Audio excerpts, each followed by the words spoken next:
This is part one of my series. The labor market used to help you get hired. Now it makes more money when you don't. This comes from my blog post on Substack called The Job Applicant Perspective, directly related to my business. But this is written for job seekers everywhere, anybody who's had trouble in the job market, misery in the job market in the last 10 years, which is probably just about everybody. I'll break these into 3-minute-ish chunks and we'll go from there. Once getting hired was the point. Newspapers ran job ads, not out of generosity, but because they were paid to connect real people to real work. Their business model relied on accurate information reaching everyone, whether they bought the paper themselves or read a copy passed down by a parent and or neighbor. If the listings were fake, job seekers stopped reading. They told their friends, others stopped too. The paper lost trust and revenue. Trust mattered, and trust made money. Then hiring moved online and everything flipped. Job seekers were no longer the customer, they became the product.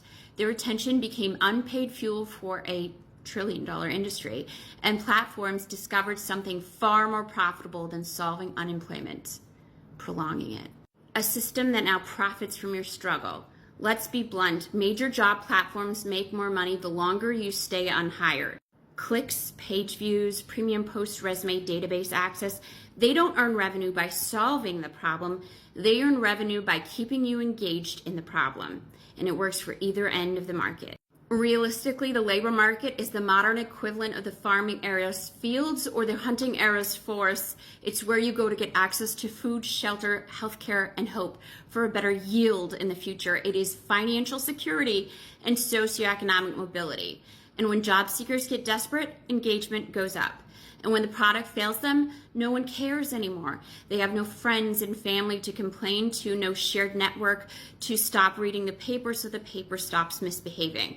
That's not a bug, that's the business model. One doesn't have to operate with great malice to do great harm. If you've been job seeking in the last decade, you might feel like the system had to be designed to hurt you. But consider this. What if the even deeper error was the problem wasn't malice, but indifference, a lack of consideration altogether? A framework that never included you in the first place. Part 2 will be next.